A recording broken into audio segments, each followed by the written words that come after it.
Nous sommes dans les Pyrénées-Orientales, près de la frontière espagnole, chez Patrick. Lui aussi a une fille, elle s'appelle Clara, elle a 12 ans et elle a grandi ici en pleine montagne avec ses parents et son poney. C'est Balthazar, c'est le poney à Clara. Voilà, ça fait 4 ans qu'elle l'a pas vu. C'est dommage. Tout a commencé en 93. La mère de Clara quitte Patrick et disparaît avec l'enfant sans donner de nouvelles. Il devra se battre pour la localiser et la revoir. Mais en 98, son ex-compagne l'accuse lui aussi d'agression sexuelle sur leur fille. L'affaire est classée sans suite 1 an plus tard. La justice reconnaît même que Patrick a été victime d'une effroyable machination. Pourtant, elle ne lui accorde que 4 heures par mois avec sa fille, à 400 km d'ici, dans un espace clos et surveillé, un point rencontre. Moi, je suis allé chercher la justice pour qu'on règle un problème, et aujourd'hui, le problème n'est pas réglé. Parce que Clara souffre, mes parents souffrent, les grands-parents, moi je souffre. Et il y a des gens qui ont accusé gratuitement, jubilent, à la limite, c'est à peu près ça. Ça peut durer longtemps. Mais en attendant, tout le monde souffre. Et la justice n'a rien tranché du tout. Rien du tout. Elle n'a rien fait. Si la justice a pris cette décision, c'est parce que la fille de Patrick ne veut plus le voir. Mais pour lui, c'est clair, elle a été manipulée par sa mère et montée contre lui pendant les 27 mois qui ont suivi ces accusations. 27 mois où il n'a pas pu la voir. Je pense que l'amour que porte ma fille envers moi, elle existe toujours, mais elle ne peut pas l'exprimer, tout simplement. Elle ne peut pas l'exprimer parce qu'elle est conditionnée, elle vit dans un univers qui n'est pas le mien, et puis on lui dit ce qu'on a envie qu'elle dise. Je pense. Pour l'avocat de Patrick, c'est son client qui aurait dû avoir la domiciliation de l'enfant.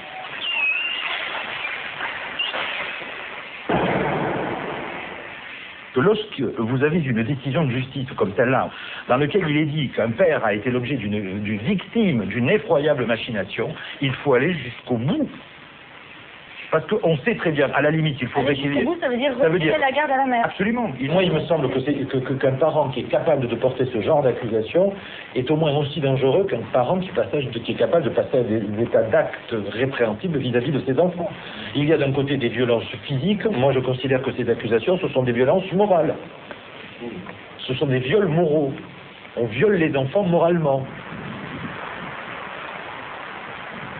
Il est 6 heures du matin. Comme tous les premiers samedis du mois, Patrick va voir sa fille. Il a rendez-vous à l'espace enfance de Nîmes pour passer 4 heures avec elle et pour tenter d'établir un contact. Je pense que ça va se passer bien, je vais voir. Ça c'est la lune, l'humeur, je ne sais pas.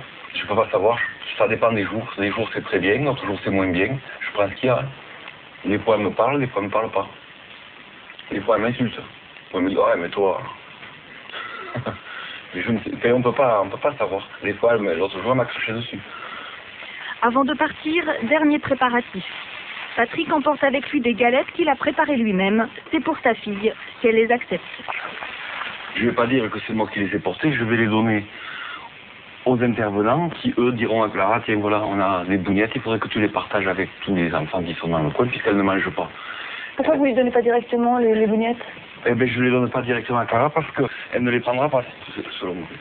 Jusqu'à maintenant, elle n'a jamais accepté ce que je lui ai donné directement. Donc, en le passant par l'intervenant, elle les prend. Elle sait que c'est moi qui les ai donnés, mais elle peut prendre de l'intervenant, des éducateurs. L'appareil photo, au cas où on puisse prendre des photos. Vous pensez que vous pourrez en prendre? Si elle accepte, si elle est d'accord, on va essayer. Mais elle n'a jamais accepté jusqu'à maintenant? Non. Je lui ai posé la question, elle ne me répond pas. Enfin, c'est pas qu'elle n'accepte pas, elle ne répond pas. Elle ne répond pas.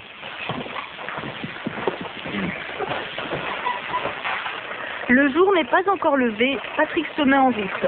Il en a pour 4 heures.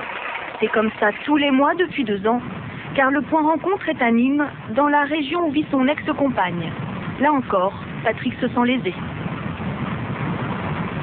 C'est les magistrats qui ont décidé que ce serait un coin neutre à Nîmes.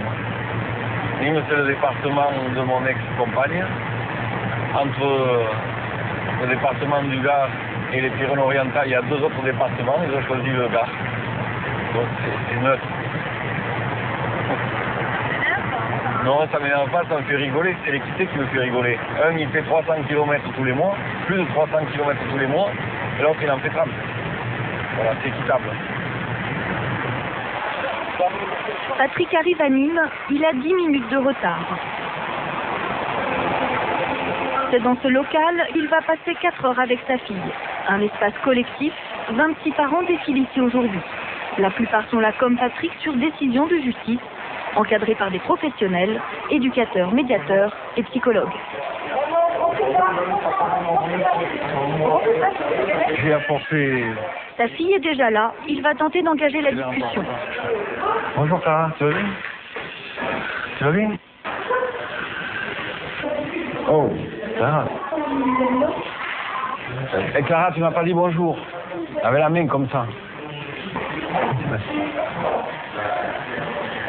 Ça a des belles chaussures, Clara. Il est midi, Patrick a quelques instants. Clara ne lui a pas dit un mot, mais il reste confiant. Patrick, ça s'est passé comment là ce matin avec Clara? Bon, mais je suis arrivé un peu en retard et Clara apparemment, elle se demandait où j'étais passé, donc c'est quand même qu'elle est bien, elle est contente que je sois là. Elle était inquiète que j'arrive en retard. Ah ben bien sûr, ça veut dire que je ne me trompe pas. Que quand je viens, enfin je sais que malgré ce qu'elle dise, elle ne le pense pas au fond d'elle-même, elle ne le pense pas. Par contre, quand je suis pas là, elle réagit, donc je suis content. Et ensuite? Et ensuite, bon, ben ensuite c'est comme d'habitude, elle peut pas affirmer ses désirs, donc elle peut pas venir vraiment vers moi. Elle aimerait bien certainement, mais je suis à côté d'elle, ça lui suffit, peut-être. Clara ne sera pas plus loquace pendant les 2 heures qui restent. Eh mademoiselle, Clara, t'as mangé des miettes? Tu veux téléphoner à papy, c'est son anniversaire demain. Aujourd'hui, il n'y a rien à faire, hein? Fou. Elle n'a pas envie de discuter ni quoi que ce soit, Clara. Aïe, aïe, aïe, aïe. Il est 14h30, le point rencontre, c'est terminé pour aujourd'hui. Content, quand même de l'avoir vue. Je suis passé 4 heures à côté d'elle. Alors, je ne peux pas m'amuser avec elle, elle a 12 ans, moi je sais plus, je suis son père, je la regarde, c'est déjà beaucoup. Mais elle est contente que je sois là, il n'y a pas de problème.